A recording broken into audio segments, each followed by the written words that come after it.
everyone. This is my 2006 Toyota Tacoma. I had a 6-inch Pro Comp suspension kit put into it, and I've been kind of having problems with the front end ever since I've gotten it. But you know, it's old, it's over 10 years, but it's my baby. It's one of the first for this model to actually be souped up and, you know, built up, which I'm very proud of.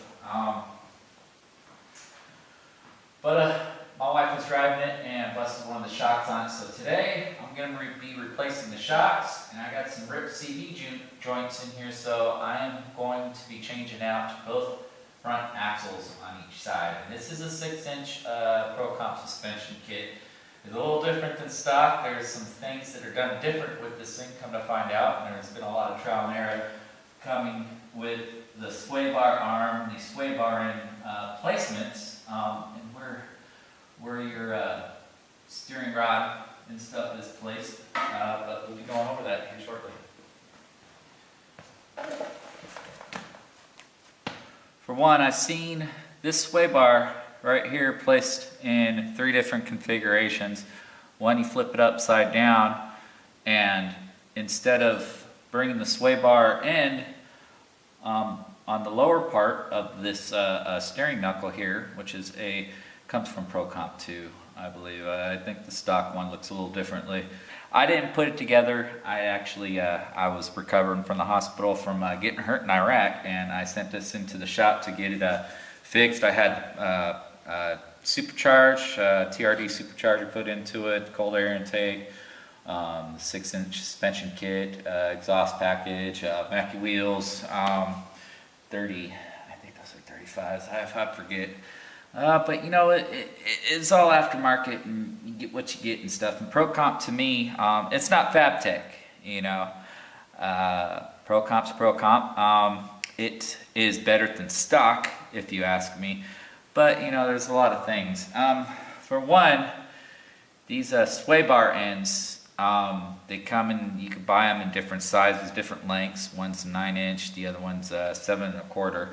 I was looking around forever to find an adjustable one for the adjustable height to get it shorter than 7 1/4, but I cannot find one. I even bought another one that I may have thought was going to work, but this has got to be able to swivel on each end of here. There's a lot of play in with this frame and setup of this Toyota. My wife, she had busted out this shock right here. As you can see, busted on that end, busted on this end. She came driving home with it hanging off the end. So I'm going to be replacing it with some actual Pro Comp shocks, but I should have had to begin with, not this Toyota crap. But the guy, like I said, about 10 years ago, ripped me off when I was still rolling around in a wheelchair. And so you get what you get. So here's the right front side right here. The way that they had it before, stock version, is this steering rod right here is actually connected under, and then you have this sway bar actually does the lower hookup on it, but it goes over this rod. I tried to, it was set up high at first, and it messed up some stuff. I had to replace these sway bar ends, and I thought maybe he was having problems with it sitting up high like that, because they always came stock with it hooked up underneath. So I'm going to be flip-flopping this entire sway bar, turning it right side up and getting it connected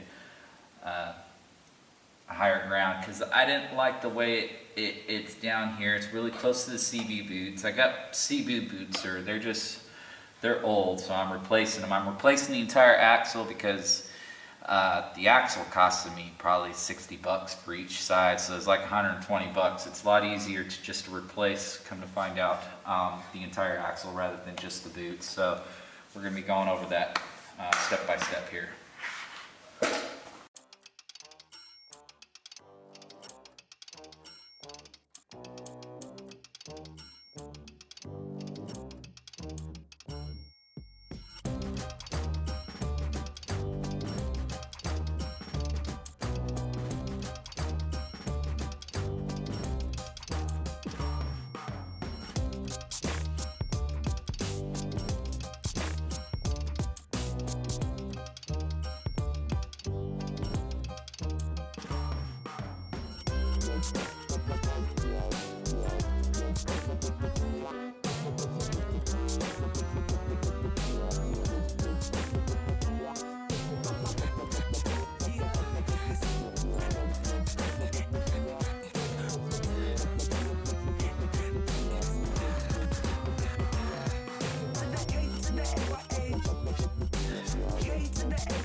Alright, for the shocks, what you do is you loosen up these two bolts. There's one on the outside right here, one on the inside here.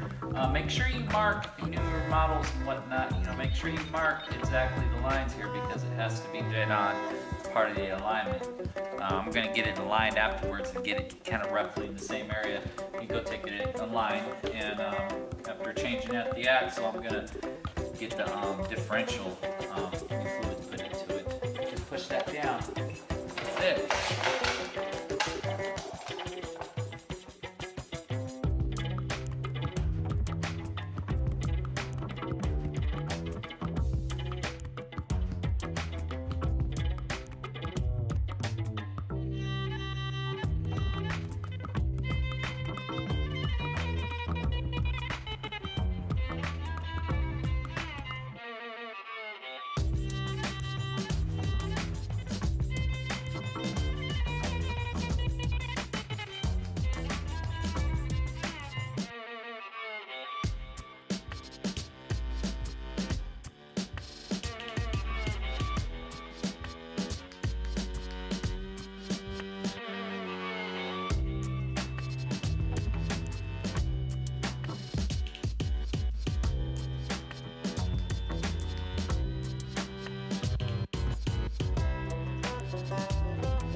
This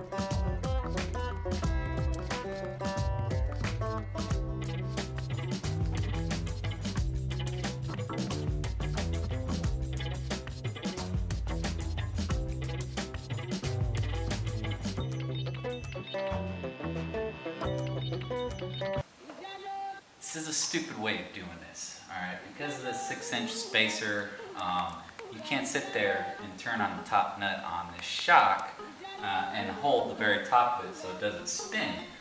So I wrapped a towel around the inside of the shock and pinched it with some vice grips, and I'm able to grip it. I'm sticking my longest finger down there, which you need long fingers, to feel where the bushing's spreading in there where the big washer is to pinch the spacer. And what I'm feeling for is to make sure the bushing is, when it smushes, it should be the same diameter as the washer that's pinching it up there. And what I'm doing right now is I'm cranking it until I find that.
dans la même terre.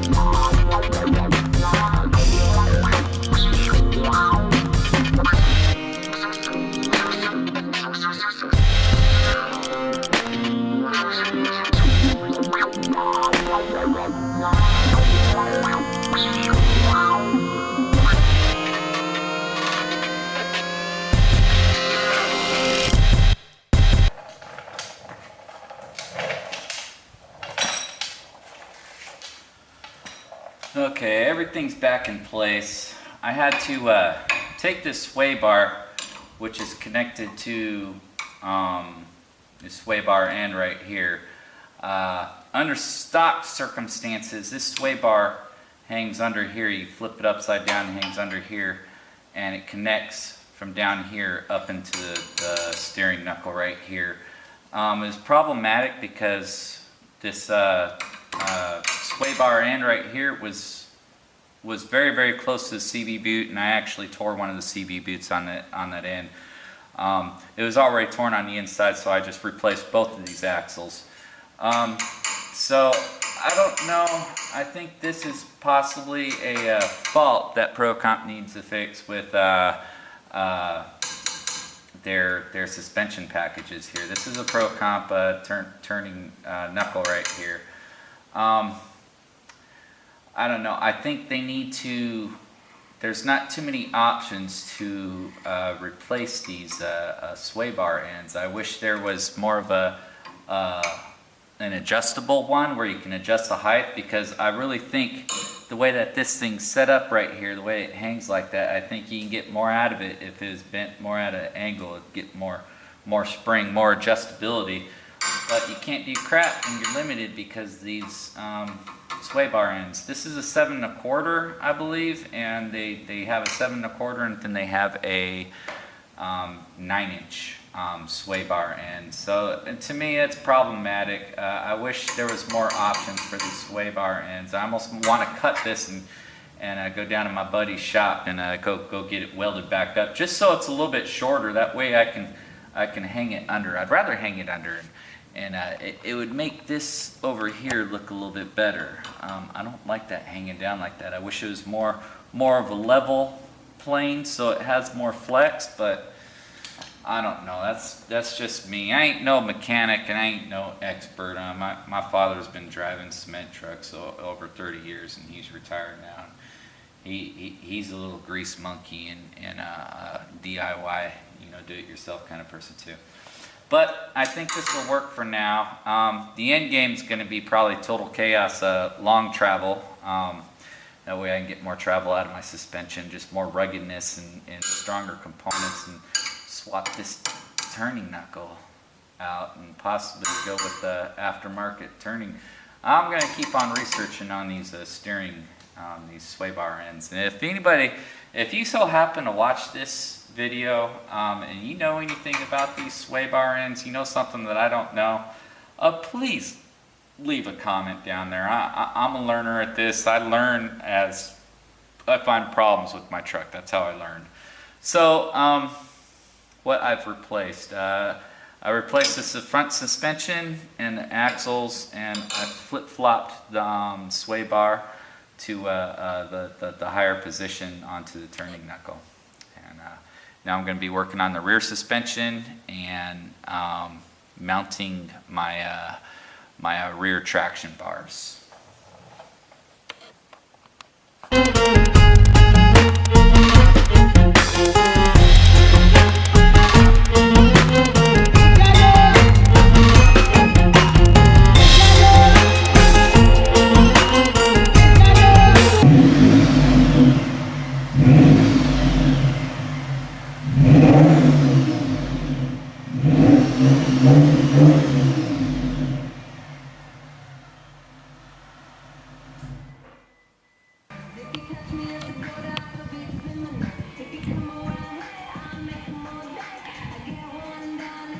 All done.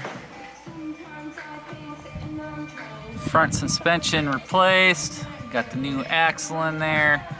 Flip-flop the sway bar.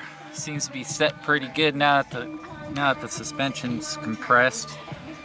After you're done doing this, if you got the same project, make sure you go to your oil change place and get an alignment job done on it. And get your differential filled, because you will be changing out the axles, you will drain a little bit of fluid out of there. I did the rear shocks. Actually, camera died on me, so I just went ahead and did it. It's pretty easy. You unscrew that bottom. Well, actually, you unscrew the top bolt first. Unscrew that top bolt, take it off. And then you unscrew the bottom there. You ain't gotta use a jack or anything if you don't want. I put a jack underneath the rear differential here, and that came right out. The only problem I had was compressing the bushings up on top. There's a top and bottom right there. I had to use the old bushing, squish the new bushing down below, and then I unscrewed it again, which is a pain in the butt. And then I put the new bushing in there. Just barely caught the thread, so I was able to tighten it on there and squish it. Make sure when you squish it that you squish it where it's flush with the washer. That's how you can tell if you're done. I squished it a little bit more than the washer, just be on the safe side. But you don't want to squish it too much because you'll blow your bushings. And here's on the other side here. This was the same thing, just reversal. I'm holding off with the rear traction bars for another time. I got a lot of stuff out of my storage I gotta get out, so that's gonna be another project some other time. There's the finished product. Hope y'all enjoyed. Hope that was helpful. It's my first project. I usually learn as I go. You know, I find something wrong with my truck, I will fix it. I love fixing my own truck. Don't ask me to fix somebody else's vehicle. I can't stand working on other vehicles. Yeah, call me stingy, but it is what it is. Well, we'll see you later.